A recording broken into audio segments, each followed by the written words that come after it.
Okay, so all right, what's up, beautiful people? Welcome back to DenofTruth. It's your boy Tino.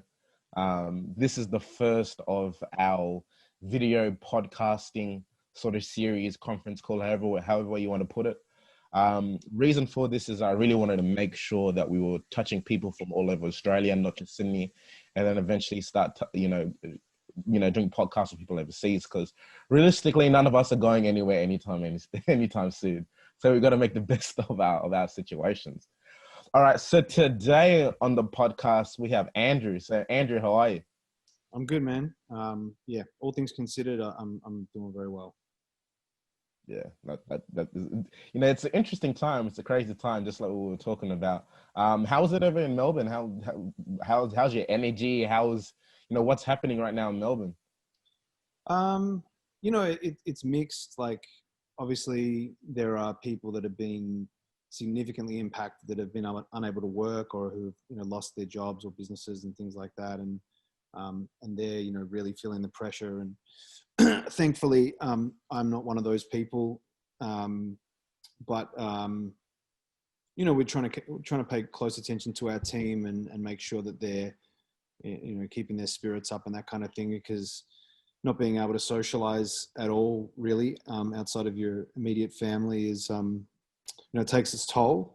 But my personal perspective is just to try and stay focused on the positives and make the best out of a bad situation. And hopefully we just got another week and a bit of intense lockdown, and then the restrictions will start to come off. Fingers crossed. But fingers crossed. Yeah, it's a strange time, man. Like, we've never had anything like this before, right? So I think maybe one of the most interesting measures of the impact that it's having is just to look at the way people are behaving on social media. And I've gotten to the point personally where I'm trying to restrict how much time I spend on platforms like Facebook, because it's a real negative bubble. And I think you can get sucked into that and just start sort of falling into this, doom and gloom and animosity thing that's going on there, and people just sort of feed off each other with that, and it spirals. So I'm just trying to focus on my job and my family. Yeah, I mean, it's crazy. I mean, look, even with me, especially with social media, one thing that I realized is obviously because working from home and being at home, I have a lot more time when I'm by myself. So I'm on my phone, and I realize that it gets very dark, really quickly on social media, especially when all you're reading is negative, negative, negative. Yeah. I think right now what people need is some positivity, something to sort of uplift them. And sometimes social media, sometimes you got to put that away and, try and make the best of the people around you. If if you live with family, or if you can just call a mate, or, but look, I haven't even introduced you. I didn't, but yeah, so, Andrew is what I like to call a serial entrepreneur. So, one of the things that Andrew's involved in is actually Acclaim. So, and that's what I sort of wanted to make this around, is Acclaim, but I also wanted to talk about a lot of the things that you did prior to Acclaim, and some of the things that you're going to do after it. So I think just to start off, so Andrew, can you just talk a little bit about yourself and where you were raised? Sure. So I'm a Melbourne boy, born and raised. Grew up in a suburb called Blackburn, and currently reside in the sort of inner north, in a suburb called Northcote. Work in a suburb called Collingwood, where our office is based. Yeah, my life has been mostly spent in Melbourne. A bit of travel around, the edges here and there, but I've never been permanently located anywhere else. My parents both migrated here from England. My dad, when he was very young, like around, I think 6 years old, and my mum came out when she was about 16. And so I'm first generation. That's the succinct background.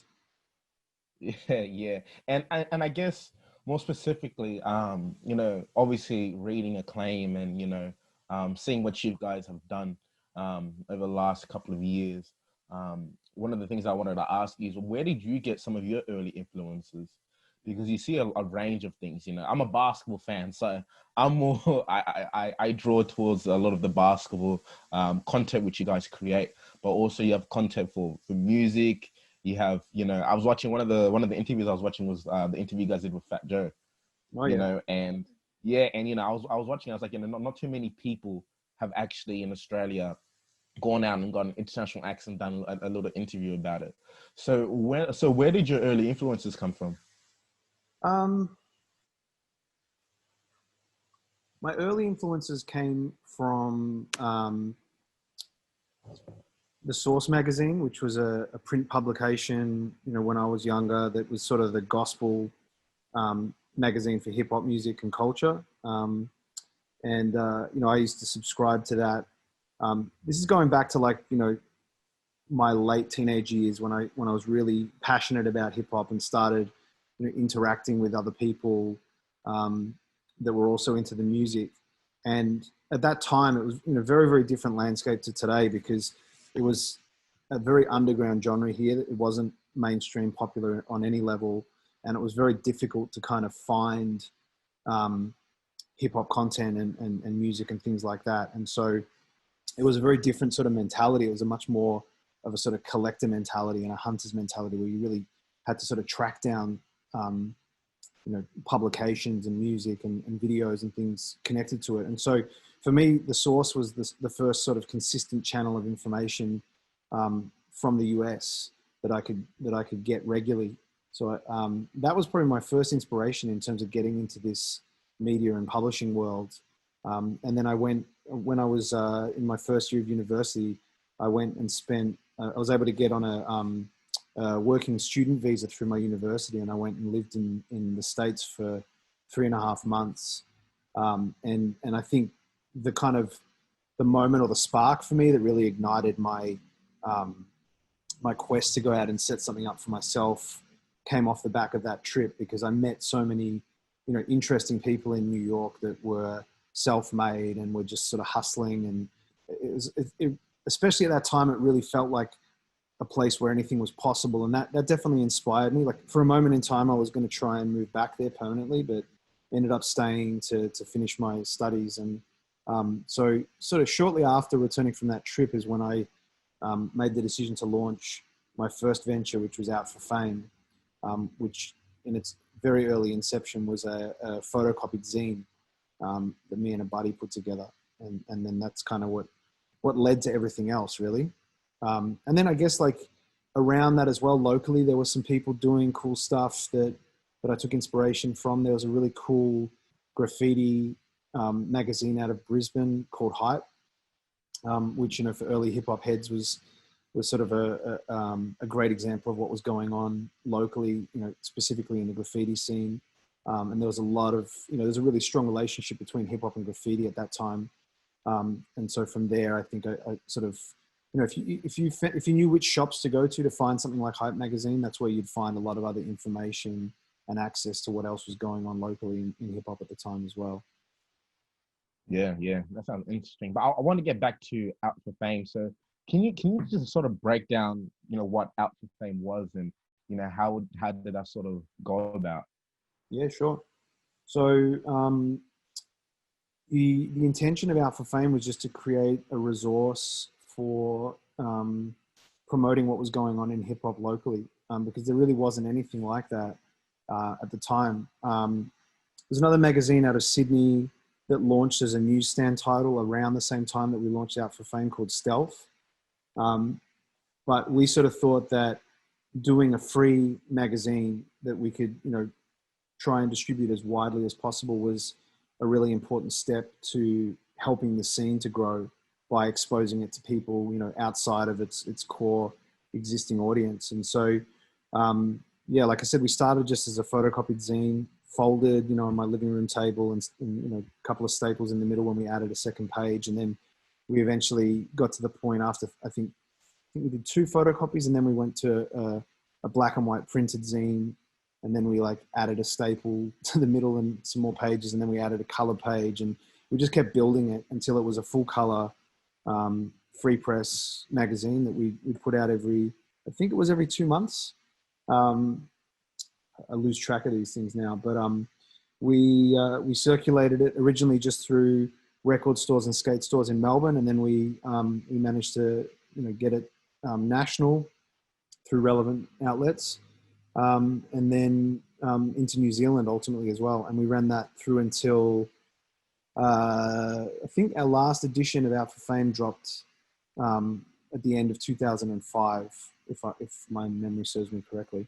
So it was, and I guess, what sort of happened with Out for Fame? Did it sort of just come to its natural, natural end, or what was the sort of process in that? Yeah, it did. Well, in a way, yes. So originally the plan was that we were going to launch Acclaim Magazine and have it running in sort of parallel to Out for Fame. But we just didn't realistically have the resources to put together two publications. This is at a time as well where our whole business was really based on the handful of record labels that had hip hop releases that they were willing to put some spend behind.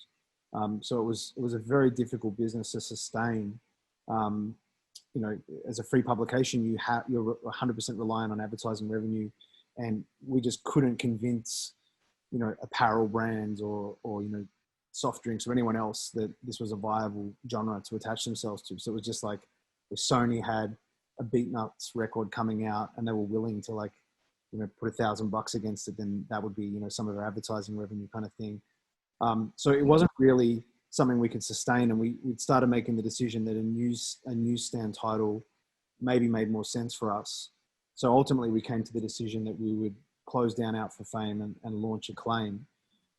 Behind the scenes though as well, I had a conflict with one of my business partners at the time, and I couldn't trade the Out for Fame business anymore because of the conflict that I had with him.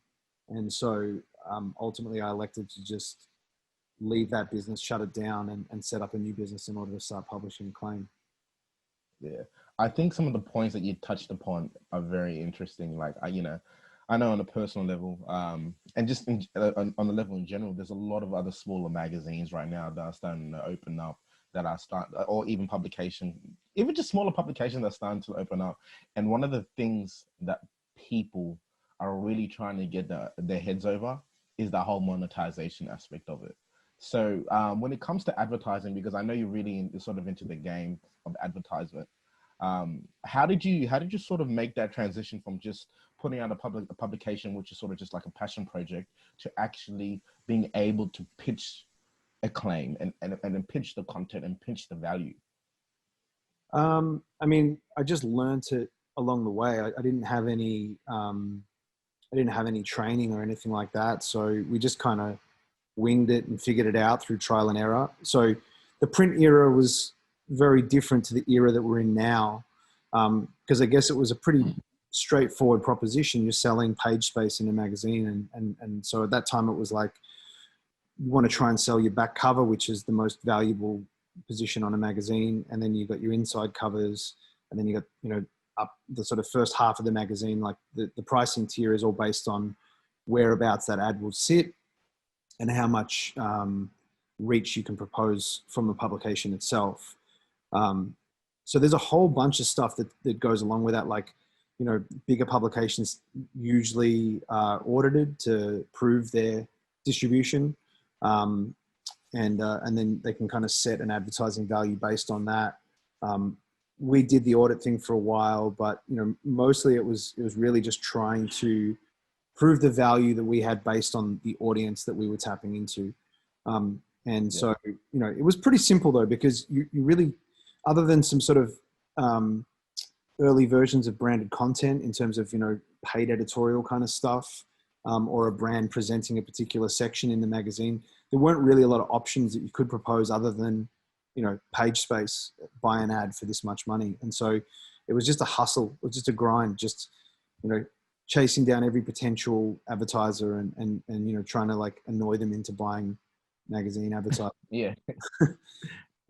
And how is this sort of more different to now? How is the sort of the print publication game different to sort of like the new generation, data-driven, online-driven sort of publications? It's wildly different. I mean, look, some of the fundamentals are still the same, I guess, in terms of, you know, the value proposition is still the same. Like you're still selling a specific audience and your ability to reach that audience through content, right? But the media and the mechanism has changed dramatically, and I think that like you can be a lot more diverse in your proposition now if you're digitally led, because you know your ability to reach an audience, I think is much greater if you know what you're doing. There are so many more avenues that you can reach and connect to an audience. I mean, you've got all these different social media tools, you've got video, you've got podcasting, you've got, you know, different technology that you can bring into a URL to do something really creative and interesting. So I really enjoy the era that we're in now in terms of the sort of realm of possibilities that we can put forward to try and attract, you know, advertising dollars. And I think one of the things that it's a challenge because Australia is, you know, it's a slow moving market. Like it's generally like still 3 to 5 years behind bigger markets like the US and the UK in terms of the marketing trends and the things that are adopted here. But, you know, what a lot of the more progressive publications in the US, for example, are leading with now is they're able to get brands to just partner with them on their content. So they're able to get, you know, Pepsi to present a video series or, you know, a podcast or whatever it may be without having too much expectation of that content being changed in any way to suit the brand. The brand is seeing value in the content itself and the audience and being connected to something that's, you know, authentic and great. And so that's a big part of what I'm now trying to do, is to convince Australian brands to actually partner with us on our content and let us do what we do best and connect with people in an authentic way and be a part of that. And it's a hard sell because, you know, Yeah, I mean, yeah, I mean, I totally agree with you in terms of that. I think that's something that I've really learned since probably the beginning of the year to this year. Coming from New York and LA, at the beginning of the year, I went to New York and LA, and coming back, one thing that I realized is, like you said, the marketing trends in Australia are at least 3 to 5 years behind. So, you know, you do get a lot of creators, whether you're an artist, whether you work in publications or wherever you work, you do get a lot of artists putting out content, but sometimes, and people know it's good, but sometimes the market isn't necessarily ready for it. And because the market, you know, you're not necessarily get the numbers that you do get from sort of the mainstream sort of channels. A lot of these brands don't want to partner up with them. But I think it also serves a lot of value because, you know, one thing that I've noticed is that a lot of artists, or whether you have a publication or whether you have a podcast, if you have a market, one thing that I've seen now is people starting to actually start to sell product to that market. And because they're selling product to the market, their branding increases and the size of the market sort of expands. So I totally agree with you, and I think probably the key question, because you know I had the same question with Andrew McDade from AM People. Well, you know, we did a little podcast, and you know, one of the questions that I had for him was, we were talking about, and it's a question that I'm not sure, you know, I'm putting you sort of on the spot, but how do we change that? How do we jump from where we are now to 3 to 5 years ahead and sort of catching up to the rest of the world in terms of our market? I don't know. I think like it's a tough one. Yeah.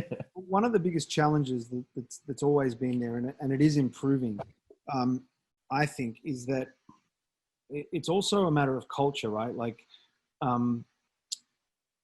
it's a hard sell for brands to invest in, you know, the kind of content that you or I are making, for example, if everyone working at that brand is completely removed from the culture that we speak to. So if you're going into a meeting and you're pitching the value of an audience like the Acclaim audience or the Complex Australia audience or, you know, your podcast audience, if the marketing manager and all of their team are, you know, upper middle class, wealthy white dudes that just, you know, congregate in the northern beaches of Sydney, and they only listen to, you know, what's available to them on Nova FM or whatever it is that they listen to, right? If they're in that cultural bubble, selling them on something that they don't understand is really, really tough, and always has been. And that's probably been like one of the greatest challenges throughout my career, is going into meetings and talking to, you know, before it was like 45-plus-year-old white dudes that like love footy and love listening to like Jimmy Barnes, and you just see it's like, they're just like, what are you trying to sell me on here, mate? Like, you got to be kidding, you know? That's getting easier, because now what's starting to happen is those marketing roles are being filled by, you know, people in their 30s and even in their 20s who've grown up listening to hip hop music, and are seeing the influence that hip hop is having on youth culture around the world and here in Australia now. And so that hard sell is becoming a little bit easier, because there are some great younger people that just culturally understand the value of this. And so, you know, they're more open to new ideas and things as well. But there's still a long way to go, because, you know, a lot of companies have massive issues with diversity in their hiring. You know, you go in, I've been in, like, I won't name names, but there are some major brands here that I deal with, and there is not a single person working in their marketing team that doesn't look like me, you know? And it's like, they don't understand why their output needs to speak to a different demographic, because they've never been exposed to a different demographic in any real kind of way.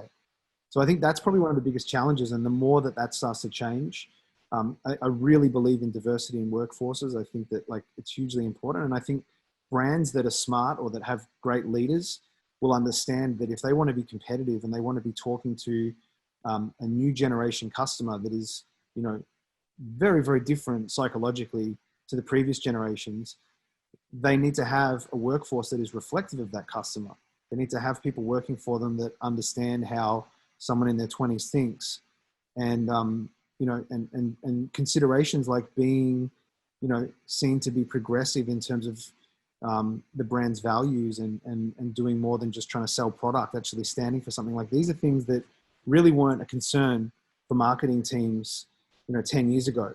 And now most brands are really like looking at that and prioritizing it, and understanding that they actually perform better if they stand for something than standing for nothing at all.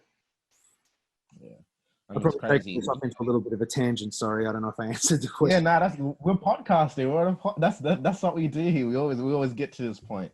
And, you know, everything that you, I keep going back to Andrew McDade. Everything that you said is pretty much exactly what he was trying to say. When we initially had our first conversation, our first podcast, one of the things that he said, during this period of time, you know, and this was when Black Lives Matter, everything was Black Lives Matter was happening. And then this is when Melbourne really got into a lockdown, you know, and things in Australia were really starting to come down. He said, during this period of time, we're going to find out which brands are actually going to invest in what they're talking about. And exactly what you're talking about is what I feel is sort of happening now. But, you know, from a personal level, I'm totally for, you know, if you have a market and if you have a group of people, to put your energy and put in your basket sort of with your market, because, you know, I think that Australia was still very close-minded, you know, and it leads to sort of the next question I wanted to get into you and ask you is, you've been in Australian culture for a long period of time now, so you've been able to see the slow transition to what it is today. Yeah, I just sort of wanted to get your opinion on the change that's sort of happened in the last 20 years. I mean, it's significant. And I think that it's a very, very interesting time in history, because while I think that Australia, like most of the rest of the world, has progressed enormously on a number of levels, like, we're also at like this moment where everyone's so extreme in terms of where they lean politically. Like, you've got this huge divide between right and left now, and there's very little middle ground. And so I hope that we're not kind of moving towards this very separated national identity in the future, where you've kind of got your hardcore conservatives and your left leaning individuals always butting heads and clashing. But I think overall, there have been a lot of really positive shifts in culture here, and you can see that in terms of the popularity of hip hop, which is probably the most pertinent example to what I do and what I'm involved in. I mean, when I started, it was completely underground. As I said, it wasn't popular, it wasn't cool, it wasn't making anyone any money really. Then you had that sort of, first successful generation of local hip hop artists with your Hilltop Hoods, Bliss and Essos, 360 kind of guys. But that scene was still very much talking to a white Australian audience. And arguably it's created a lot of really negative things because it's sort of been attached to this nationalist mentality for a lot of the fans. There's like this whole sort of, it was a very, like, I always felt it was a very isolating movement in a number of ways. Like you go to the gigs and it wasn't a multicultural environment for the most part, but then that has now progressed into the era that we're in now with hip hop locally. It's never been more diverse in terms of the artists that are making the music, in terms of the fans that are consuming it. And that's always what me and the people that I came up with wanted the scene to be. And so I'm really encouraged by that. And I think that if it continues on this trajectory of popularity, it will ultimately inform popular culture on a mainstream level in the same way that it has in markets like the US and the UK. And that's what I really hope happens, because, when it becomes that impactful that, mainstream radio and media can't deny it, they can't ignore it, they can't shut the doors to it, then there's real power in that. And I think that it's just reflective of at least metropolitan Australia. Like, you're just seeing like a real shift in culture. You're seeing like, the first couple of generations of young people that have grown up, in a very multicultural reality, and they are having a significant impact on broader society. And that may not be reflected when you go out to like regional Australia and other parts of the country necessarily. But I think when you talk about, the inner city in our major cities and the, the outer suburban sprawl, it's really interesting to see what's happening. And I think Western Sydney is a really great example of that. It's just... Yeah. It's funny because I'm from Western Sydney. So when I've been here all my life, and, it's funny you're talking about the whole regional thing. Funny story is a lot of the language that's now being used within like the rap music. I grew up on that language, and coming out here from Western Sydney, a lot of people didn't want to speak like that, So, and then now we have people all over Australia starting to use particular language that we've used, and this has really happened in the last two and a half years, and it's been crazy. Now I can, now I'm listening to someone from Perth using some of the language that I used growing up, and I was like, this is the power of music, how fast music spreads to different people. And I think that's the most important thing, is that as an Australian culture in music, we have to be able to have something that's ours.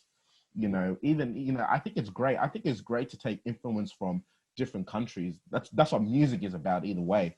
Even being creative is about taking influences, but we have to somehow find ways to champion our own creatives, find ways to champion our own language, find ways to champion things that we're doing.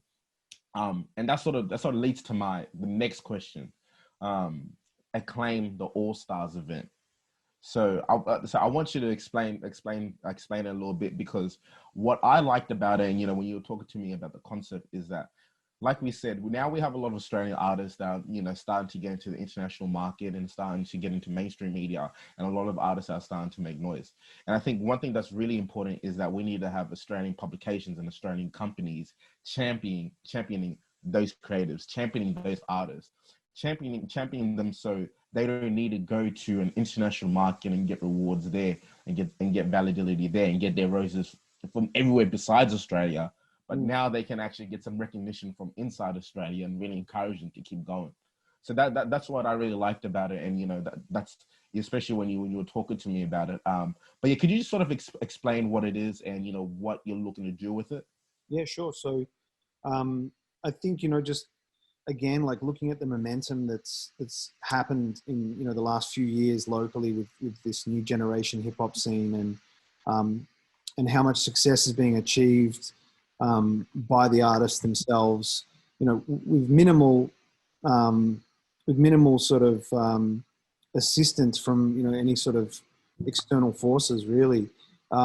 It feels like it's very much at a tipping point, like there are obviously a number of artists now who've found like massive success through this, but the next thing that needs to happen is for the whole genre, the whole movement to you know, cross over and be accepted. You know, I'd love to see the Australian hip hop scene get into a kind of place like the grime scene in the UK, you know, where it really just like tipped over. It had like a couple of different moments, but you know, then it just went into this whole nother plateau.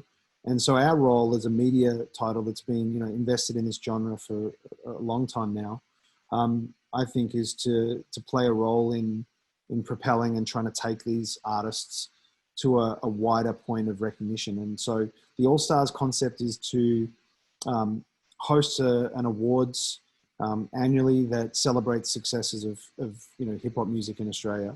And so 2020 will be the first time that we do it. It'll be taking place in October. It'll be entirely online. We didn't actually plan it because of COVID. That it just sort of so happened that it's worked out quite well for us, I guess. Our plan was always to do this as an online event in year one, and then potentially expand to have some real world elements in year two. But yeah, we've decided that we'll start with 3 award categories this year. So we've got the Rookie of the Year, the People's Champ, which is like a People's Choice, and the MVP, which is Song of the Year. And so with the People's Champ and the MVP, those awards will be voted on by the public, and the Rookie of the Year award is being voted on by an industry panel. And so our thinking there is really like, let's shine light on emerging artists. So the rookies, there's criteria against each award category, but the rookies, we've set up criteria to try and ensure that we're nominating and recognizing talent that haven't hit that threshold yet of, you know, they've done such huge numbers that they're definitely already economically successful. And, you know, we've tried to sort of make sure that we're keeping it to artists that are still emerging, so to speak. So give those guys the spotlight they need to then take their career to the next level. And then with the other 2 award categories, because they're public voted, People's Champ is really about, you know, the fans being able to identify their favorite artists. So I think there it's going to naturally lean towards the artists that have the greatest level of fan engagement, that have been probably doing this for a little bit longer and, you know, have been putting more into those fan relationships. And then the MVP is a little bit more data driven, because it'll start with a short list of the 20 biggest hip hop songs by Australian artists in the past 12 months. And then the fans will be able to vote on their pick for Song of the Year from that. And then we've got a whole sort of content ecosystem that we're building around this. So it's all sort of themed against basketball cards. All of the 5 finalists in each of those awards will have their own basketball card created. And then we'll be doing a big All Stars team digital cover shoot that will come out when the finalists are announced. And then there'll be individual digital covers and features and stuff rolling out for each of the winners. And then we're working really hard at the moment on securing prizes that are, you know, very much designed to help these artists at whatever level of their career they're at to take that, you know, step to the next level. So we're working with some industry bodies to provide international opportunities for the artists. We're getting recording equipment for them. We're getting studio time, things like that. Yeah, it's really just our attempt to sort of, I guess, reassert our relationship with the hip hop scene locally in an overt way, but then also, you know, provide a platform that doesn't exist. I mean, the only formal recognition for hip hop in Australia at the moment is the ARIAs, and there's only really, you know, two award categories that sort of are in that space. And I don't think that does the genre justice. I think that, you know, there's a lot more artists that should be nominated, and we're hopefully going to do that via All Stars. And, you know, I think that, like, we're a credible platform. We've been around, like I said, for a minute. I think if you win an award that's connected to Acclaim, there's some weight in that. And I think that that's going to be a door opener. You know, if you're able to say, I won the MVP award in 2020 for the Acclaim All Stars, that will hopefully be a door opener for someone then, you know, talking to international labels, for example, or even just trying to get international press and that kind of thing. So how did then you transition from Alpha Fame, Acclaim, and then to Arch, and then towards ACM? How did you make that transition? And sort of, well, you know, I guess you know, was it sort of like a light bulb moment, or was it just, you know, years of experience and years of trying different things? So no, And it was, could you sort of explain it for people, for people who don't know, can you sort of explain what it is? yeah. So ACM just is, you know, stands for Acclaim Creative Media, and it was, you know, sort of our agency division that we set up, you know, really strategically, because at the time, I think there was a much greater sense of, as us as a publication or as a media company, we found that in order to grow and to succeed, we needed to be working in this sort of hybrid publication slash agency model. And so we were, you know, we were taking on brands where we were working with them in, you know, we were working with them on, you know, determining their whole marketing strategy in some instances, and even buying media on their behalf from other publications, and all of these other sort of elements, even PR for them in some circumstances. And I think that there was a little bit of concern that there was a conflict of interest if it was like you're doing this through Acclaim Magazine, that Acclaim is not going to be necessarily open-minded about, you know, proposing other titles that we're competitive to and that kind of thing as part of that strategy. So we really just set up ACM so that we had an entity that we could do business with certain brands where they might have felt like it didn't make sense for them to be, you know, signing a contract with a magazine per se. And also we had this conflict of interest, or this perceived conflict of interest, where as a title, and, you know, a lot of our clients are sneaker brands, right? So as a title, to be relevant, we have to be able to talk about everything that's happening in the world of sneakers. So we have to be talking about all the latest drops from all the different brands. If we've got an agency contract with Adidas, suddenly New Balance has a problem, you know, running advertising on our magazine, our website, and so vice versa. And so we really just did it to separate, you know, church and state a little bit, and say, well, this is our agency business. We've got a whole different team. They're going to run these agency accounts. And then this is our media business. And our media business does what it does, and it's going to talk about all of the sneaker products over here. And then we're going to be exclusive to you in an agency capacity as long as we've got a contract with you. And so that was why we did it. And then as things have kind of evolved and changed, it's really not that necessary to have that so much anymore, because just the nature of what a publication is today is very different to what it was. And I think most brands are kind of okay with the fact that, you know, publications tend to wear different hats and have an agency element to what they do a lot of the time. And they're going to be working with different brands, and that's just the way it is. And so we haven't really traded so implicitly under that ACM banner in the last couple of years. I think the last major client we had in that was, we were doing a lot of work with Beats by Dre through ACM, and we were kind of handling a lot of their, what they call energy marketing. So event activation, seeding, some sort of elements of PR and stuff like that. But yeah, so it was a strategic decision.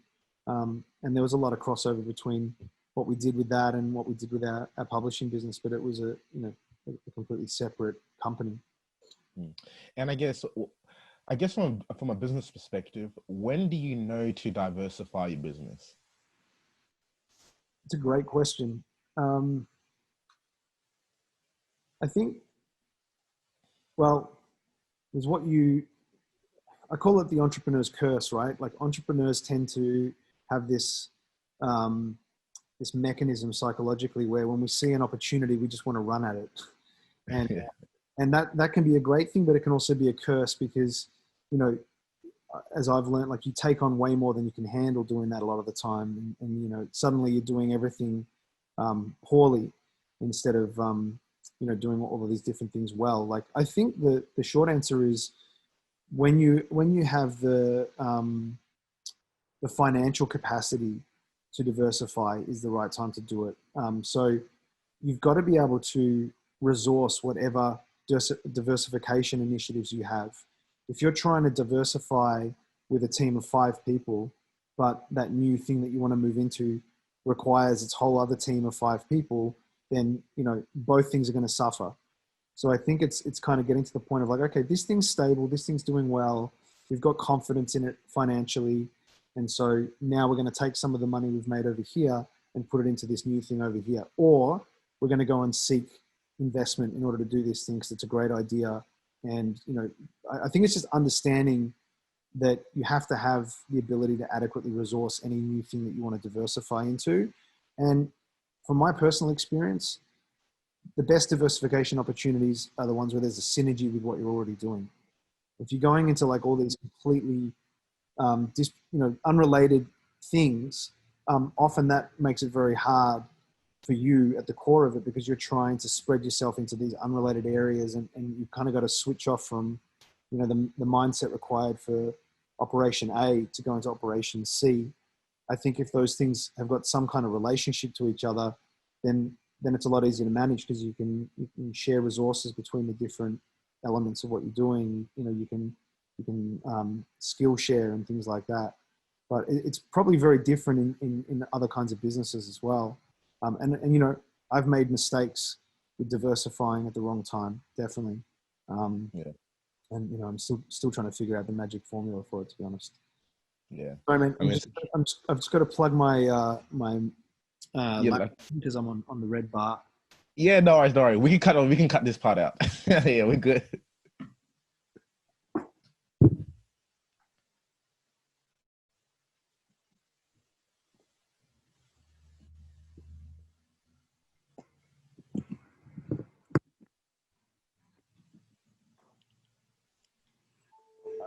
We're good.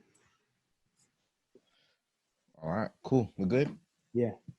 Yeah, and I think okay, yeah, well, yeah, that's really interesting. Especially the point about, I think one thing that I have noticed is that a lot of people sort of dip their heads into too many different things, and then you're stretching your resources out, and you can just tell everything is sort of stretched out, rather than just having one or two things that you're extremely good at, and then everything else sort of falls into place. You know. Yeah. So You know, some people are really, really good at it. Like some people are able to just kind of, you know, multitask at such a high level that they can run like, you know, 10 different businesses. And I think when you look at the, like, you know, the big like billionaire kind of guys that do that, obviously they've got like such huge operations beneath them that they don't need to be so hands-on. I think when you're a much smaller business person trying to do that, the risk is in, you know, sure, it's a great idea, but if you don't have the capacity to put the amount of time into it personally that it needs, it's going to fail, right? And then it could actually end up bringing down all your other stuff as well. It's really hard to know when the right time is to diversify, but I think it's kind of just figuring out that sweet spot between, you know, an opportunity presenting itself, you know, a niche or a gap that isn't being served that, you know, you can respond to, but also knowing that you can do that and not risk burning down the house, you know, not yeah, destroying everything else that you've built in the process. And yeah, like I said, I've made decisions at the wrong time before where I've tried to diversify because I'm like, I've got to do this. It's such a sick idea. So excited about it. And then, you know, but the only way for me to do it is to like pull dude over here from this project and put him on that project. And, you know, and then staff get resentful and it doesn't work. Yeah. And I know some people that have built empires by just having excellent timing with that stuff. And, you know, kind of understanding that, like, you know what, like this is an opportunity that's too good to miss. If I don't jump on it, someone else is going to do it. But, you know, I've got a connection over here that's going to give me $1 million to set it up. And so I'm able to do it like that. And, you know, obviously not everyone's in a position to get hold of those kind of investment opportunities, or, you know, doesn't have a dad that's sitting on millions, like yeah. bag of cash to do what they want to do. Yeah. All right. Well, Andrew, thank you so much. I think that was very informative. That was quick. How long have we going for? So that's 45 minutes. Nice. What are we going for? Yeah, nice. But look, man, I really appreciate it. I'm really excited for the Acclaim All Stars to get all that rolling. And yeah, so look, I really appreciate your time. And yeah, thanks. It's fun, man. Thank you.